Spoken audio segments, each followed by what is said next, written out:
সমস্ত ক্রীড়াবিদ তাদেরকে সরিয়ে দিয়ে হকির মাঠ থেকে শুরু করে কোনো জায়গা নেই স্পোর্টসে দখল করেনি এই পরিবার, এবং সম্পূর্ণ হয়েছে মমতা ব্যানার্জির আশ্রয়ে প্রশ্রয়ে।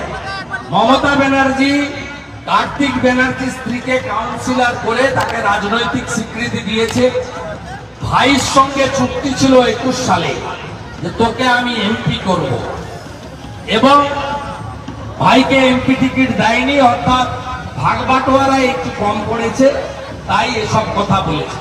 আর বাবুল ব্যানার্জিকে একটা কথা আপনাদের মাধ্যমে বলে গেলাম, আপনি পিসি আপনার দিদির সঙ্গে মানে আমাদের সবার ভোগী পিসি, তাই তো?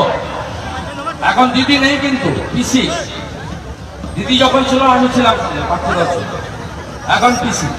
তা এই ভোগী পিসির সম্পর্কে আপনি যা পারেন বলুন, বিজেপির কথা তুলবেন না। বিজেপির সঙ্গে আপনি গত দুদিন কি করেছেন আমি কিন্তু ফাঁস করে দেব। আমি আপনাকে সতর্ক করছি যে আমি বিজেপিতে যাব না, বিজেপি আপনাকে নেবে না। বিজেপি তার কর্মীদের সেন্টিমেন্ট বুঝে, বিজেপি ওই পরিবার কাউকেই বিজেপি নেবে না। আমি দায়িত্ব নিয়ে বলছি, তো আপনি গত দুদিন বিজেপির সঙ্গে কি করেছেন আমার এই মোবাইল ফোনে আছে।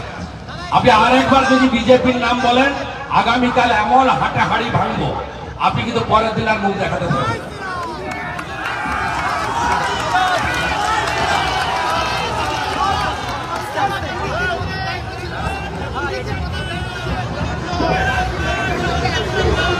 না না, এ তো ভাগবাটোয়ারের গন্ডগোল।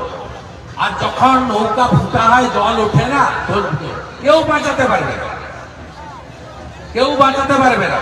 এ তো ট্রেন ছেড়ে গেছে, ট্রেন ছেড়ে গেছে, বাংলায় ডবল ইঞ্জিন আসছে।